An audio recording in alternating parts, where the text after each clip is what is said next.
നമസ്കാരം. ഞാൻ വിജയൻ വലിയപുരയിൽ. മഴമറയും തിരുനനയും പരമ്പരയിലൂടെ മഴമറയ്ക്ക് താഴെ തിരുനന ഉപയോഗിച്ച് ഗ്രോ ബാഗിൽ കൃഷി ചെയ്യുന്നതൊക്കെ നമ്മൾക്കിപ്പോൾ അറിയാം. പക്ഷേ നമ്മുടെ ജൈവ പച്ചക്കറി കൃഷി നേരിടുന്ന വലിയൊരു പ്രശ്നമുണ്ട്. അതായത് അധികമായി ഉണ്ടാകുന്ന പച്ചക്കറി എന്ത് ചെയ്യുമെന്നുള്ളത്. ഇതിനുള്ള പ്രായോഗികമായ ചില പരിഹാരങ്ങളാണ് ഈ വീഡിയോയിലൂടെ നമ്മൾ അന്വേഷിക്കുന്നത്. 30 അല്ലെങ്കിൽ 40 ഗ്രോ ബാഗുകളിൽ കൃഷി ചെയ്ത് ഉണ്ടാക്കുന്ന പച്ചക്കറി മതിയാകും ഒരു 4 കുടുംബത്തിന്. ഈ പച്ചക്കറി പ്രധാനമായി ചീര, തക്കാളി, മുളക്, വഴുതനങ്ങ, വെണ്ട, പയർ, പാവക്ക തുടങ്ങിയവ വിവിധ സമയങ്ങളിലായി ഓരോന്നും 4-5 ഗ്രോ ബാഗുകളിൽ കൃഷി ചെയ്താൽ പല ഘട്ടങ്ങളായി വിളവെടുക്കാം. ഒരേ തരം പച്ചക്കറി തുടർച്ചയായി ഉപയോഗിക്കുമ്പോഴുണ്ടാകുന്ന മടുപ്പ് ഇങ്ങനെ ഒഴിവാക്കാം. ഒരു 100 സ്ക്വയർ മീറ്റർ ടെറസ് ഉണ്ടെങ്കിൽ ചുരുങ്ങിയത് ഒരു 100 ഗ്രോ ബാഗുകൾ സ്ഥാപിക്കാൻ കഴിയും. മിശ്രിതം തയ്യാറാക്കാനും വസ്ത്രം ഉണക്കാനും വിറക് സൂക്ഷിക്കാനുമുള്ള സ്ഥലം എന്നാലും ബാക്കി കാണും. ഒരു 4 കുടുംബത്തിന് 40 ഗ്രോ ബാഗിൽ കൃഷി ചെയ്താൽ മതിയെങ്കിൽ ബാക്കി സ്ഥലത്ത് കൃഷി ചെയ്യണോ? ചില വീടുകളിലൊക്കെ 2 അംഗങ്ങളെ ഉണ്ടാവും, അച്ഛനും അമ്മയും മാത്രം. മക്കൾ മറ്റ് സംസ്ഥാനങ്ങളിലോ വിദേശത്തോ ആയിരിക്കും. അങ്ങനെ വരുമ്പോൾ കൃഷി ചെയ്യാൻ താല്പര്യമുണ്ടായിട്ടും സൗകര്യങ്ങളുണ്ടായിട്ടും കൃഷി ചെയ്യാത്ത നിരവധി വീടുകൾ നമുക്ക് കാണാൻ കഴിയും. അധികമായി ഉണ്ടാകുന്ന പച്ചക്കറി എന്തു ചെയ്യുമെന്ന് അറിയാത്തത് കൊണ്ട് മാത്രമാണ് ഇങ്ങനെ സംഭവിക്കുന്നത്. ഇന്ന് മിക്ക കൃഷിഭവനുകളുമായി ബന്ധപ്പെട്ട് ജൈവ പച്ചക്കറി വിപണന കേന്ദ്രങ്ങളുണ്ട്. പക്ഷേ പലതും ആഴ്ചയിലൊരിക്കൽ മാത്രമാണ് തുറന്നിരിക്കുന്നത്. നമ്മളുടെ തോട്ടത്തിലുണ്ടാകുന്ന 1 കിലോ അല്ലെങ്കിൽ 2 കിലോ പച്ചക്കറി ഈ കേന്ദ്രങ്ങളിൽ എത്തിച്ച് വിൽപ്പന നടത്തുക എന്നത് എന്തായാലും ഒരു നഷ്ടക്കച്ചവടമായിരിക്കും. മാത്രമല്ല, ഈ കേന്ദ്രങ്ങളിൽ ഈ ഒരു ചെറിയ കാര്യത്തിനായി പോയി വരിക എന്നത് ബുദ്ധിമുട്ടുള്ളതാണ്.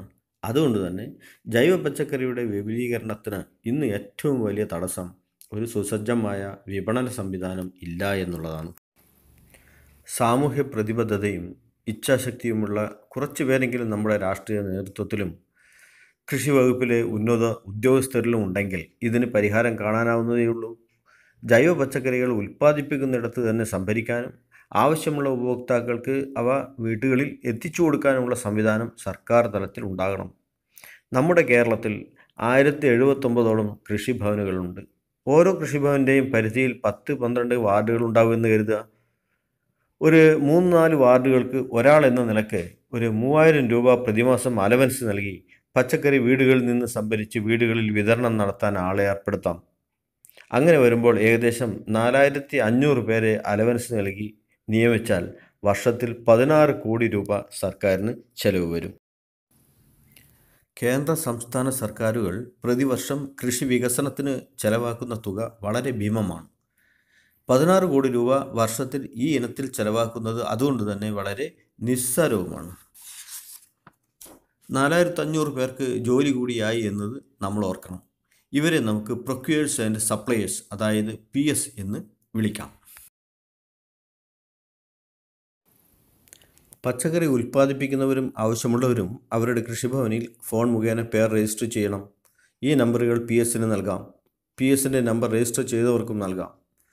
PSന് ബൈക്കും ഒരു ത്രാസും ഒരു 20 കിലോ സംഭരണ ശേഷിയുള്ള പിൻ സീറ്റിൽ ഘടിപ്പിക്കാവുന്ന ഒരു കണ്ടെയ്നർ ഉണ്ടാവണം. പച്ചക്കറിയുടെ വാങ്ങുന്ന വിലയും വിൽക്കുന്ന വിലയും കൃഷി വകുപ്പ് തീരുമാനിച്ച് കാലത്ത് SMS ആയി എല്ലാ ഉൽപ്പാദകരുടെയും ഉപഭോക്താക്കളുടെയും ഫോണിൽ വരണം. ഇത് സംസ്ഥാന തലത്തിൽ തന്നെ ചെയ്യാൻ വലിയ ബുദ്ധിമുട്ടൊന്നും കാണില്ല. വിലകൾ തമ്മിൽ ഒരു 10%-നും 20%-നും ഇടയ്ക്ക് വ്യത്യാസമാകാം. ഇത് PSൻ്റെ അലവൻസിന് പുറമേയുള്ള വരുമാനമായിരിക്കും. പച്ചക്കറി വിൽക്കാനുള്ളവരും വാങ്ങാൻ ഉദ്ദേശിക്കുന്നവരും PSനെ കാലത്ത് തന്നെ ഫോണിൽ ബന്ധപ്പെടേണ്ടതാണ്. 1/2 കിലോ മുതലുള്ള പച്ചക്കറികൾ ഇങ്ങനെ സംഭരിക്കാനും വിതരണം ചെയ്യാനും നമുക്ക് കഴിയും.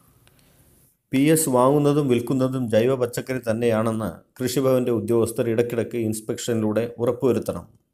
കള്ളത്തരം കാണിക്കുന്ന ആരെയും തന്നെ സിസ്റ്റത്തിൽ നിന്ന് ഒഴിവാക്കാൻ കൃഷി ഓഫീസർക്ക് അധികാരമുണ്ടാവണം. PSന് 6 മാസത്തെ ലൈസൻസ് മാറ്റം നൽകി തൃപ്തികരമാണെങ്കിൽ മാത്രം തുടർന്ന് നൽകാം. ഒരു ദിവസം ബാക്കി വരുന്ന പച്ചക്കറികൾ സൂക്ഷിച്ചു വെക്കാൻ കൃഷിഭവനിൽ തന്നെ സൗകര്യമുണ്ടായിരിക്കണം. ഇന്ന് ചില വാട്സപ്പ് ഗ്രൂപ്പുകൾ ജൈവ പച്ചക്കറി വിതരണത്തിൽ ഏർപ്പെട്ടിട്ടുണ്ട്. പക്ഷേ വില തീരുമാനം മുതൽ സംഭരണ വിതരണം ഒക്കെ തന്നെ അല്പം പോലും തൃപ്തികരമല്ല. സർക്കാർ തലത്തിൽ മേൽപ്പറഞ്ഞ തരത്തിലുള്ള ഒരു സംവിധാനം വന്നാൽ മാത്രമേ ഇന്ന് ജൈവ പച്ചക്കറി കൃഷിയോടുള്ള ജനങ്ങളുടെ ആവേശം തുടർന്നു കൊണ്ടുപോകാൻ കഴിയുകയുള്ളൂ. ഏത് പച്ചക്കറിയും ഏത് ചെറിയ അളവിലും വീട്ടിലിരുന്ന് വിൽക്കാമെന്ന് വരുമ്പോൾ പച്ചക്കറി ഉൽപ്പാദനം ഗണ്യമായി വർദ്ധിക്കും. കുറച്ച് ചേമ്പും ചേനയും വാഴയും പപ്പായയും ഒക്കെ മിക്കവാറും എല്ലാവരുടെയും വീടുകളിൽ കാണും. അധികം ഉണ്ടാകുന്ന ഇവയ്ക്കും ഇതിലൂടെ നമുക്ക് വിപണി കണ്ടെത്താൻ കഴിയും. 10-20 കോഴികൾ വളർത്തുന്നവർക്ക് മുട്ട വിൽപ്പനയും ഇതിലൂടെ സാധ്യമാകും. ഗ്രാമങ്ങളിൽ അധികം ഉണ്ടാകുന്ന പച്ചക്കറി നഗരങ്ങളിൽ വിൽപ്പന നടത്താനും സംവിധാനം ഒരുക്കാം. വീട്ടുപടിക്കൽ പച്ചക്കറി, അതും ജൈവ പച്ചക്കറി കിട്ടുമെന്നറിയുമ്പോൾ അതിൻ്റെ ഉപയോഗം കൂടും. മറ്റ് സംസ്ഥാനങ്ങളിൽ നിന്ന് വരുന്ന വിഷപ്പച്ചക്കറികളുടെ വരവും കുറയുകയും ചെയ്യും. വൃക്കരോഗങ്ങളും കരൾ രോഗങ്ങളും ക്യാൻസറും കൊണ്ട് വലയുന്ന നമ്മുടെ സമൂഹത്തെ രക്ഷിക്കാൻ ഒരു പരിധിവരെ ഇതിന് കഴിയും.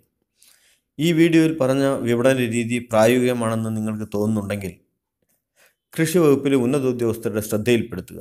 നിങ്ങളുടെ സുഹൃത്തുക്കളുമായി ഇത് ചർച്ച ചെയ്യുക. ഇലക്ഷൻ കാലമാണ്. ജനപ്രതിനിധികൾ വീടുകളിൽ വരുമ്പോൾ അവരുടെ മുമ്പിൽ ഈ കാര്യം അവതരിപ്പിക്കാം. പല കോർണറുകളിൽ നിന്നും സമ്മർദ്ദം വന്നാൽ മാത്രമേ ഇത്തരം കാര്യങ്ങൾ നടപ്പാകുകയുള്ളൂ. എന്തായാലും ഇങ്ങനെ ഒരു സംവിധാനം വരുന്നതുവരെ നമ്മൾ കൃഷി നിർത്തേണ്ടതൊന്നുമില്ല. നേരത്തെ പറഞ്ഞതുപോലെ ഒരു ഫാമിലിക്ക് 40ഓളം ഗ്രോ ബാഗിലെ പച്ചക്കറി കൃഷി മതിയാകും. പക്ഷേ ബാക്കി ഗ്രോ ബാഗുകളിൽ നമുക്ക് പാവക്ക, മുളക് തുടങ്ങിയവ കൃഷി ചെയ്യാം. ഇവ വിളവെടുത്ത് ചെത്തിയിട്ട് ഉണക്കി വറ്റലാക്കി മാറ്റി പിന്നീട് ഉപയോഗിക്കാം. അതല്ലെങ്കിൽ നമ്മളോടൊപ്പം ഇല്ലാത്ത മക്കൾക്ക് കൊടുത്തയക്കാലോ. ഇതല്ലാതെ നമുക്ക് ചെയ്യാൻ കഴിയുന്ന വലിയ മറ്റൊരു കാര്യമുണ്ട്. നമ്മുടെ ഭക്ഷണ രീതി ചെറുതായൊന്ന് മാറ്റുക. ഉച്ചയ്ക്ക് കുറേ ചോറും കുറച്ച് പച്ചക്കറിയും എന്നത് മാറ്റി കുറേ പച്ചക്കറിയും കുറച്ച് ചോറുമാക്കി മാറ്റുക. ഷുഗറിൻ്റെ പ്രശ്നമുള്ളവർക്ക് ഇത് വളരെയധികം ഗുണം ചെയ്യും. നമ്മുടെ മിക്ക ശാരീരിക ആവശ്യകതകളും ഈ ഭക്ഷണ രീതി കൊണ്ട് ഇല്ലാതാക്കാൻ കഴിയും. അപ്പോൾ നമുക്ക് നമ്മുടെ ജൈവ പച്ചക്കറി കൃഷിയുമായി മുന്നോട്ട് തന്നെ പോകാം. അടുത്ത വീഡിയോയിൽ നമ്മൾ കൃഷിയിലേക്ക് തന്നെ തിരിച്ചു വരും. ഈ വീഡിയോ നിങ്ങൾക്ക് ഇഷ്ടപ്പെട്ടാൽ ലൈക്ക് ചെയ്യുക, ഷെയർ ചെയ്യുക, സബ്സ്ക്രൈബ് ചെയ്ത് ബെൽ ബട്ടൺ പ്രസ് ചെയ്താൽ ഇനി വരുന്ന വീഡിയോകളെപ്പറ്റി ഫോണിൽ മെസ്സേജ് ലഭിക്കും. ഓക്കെ.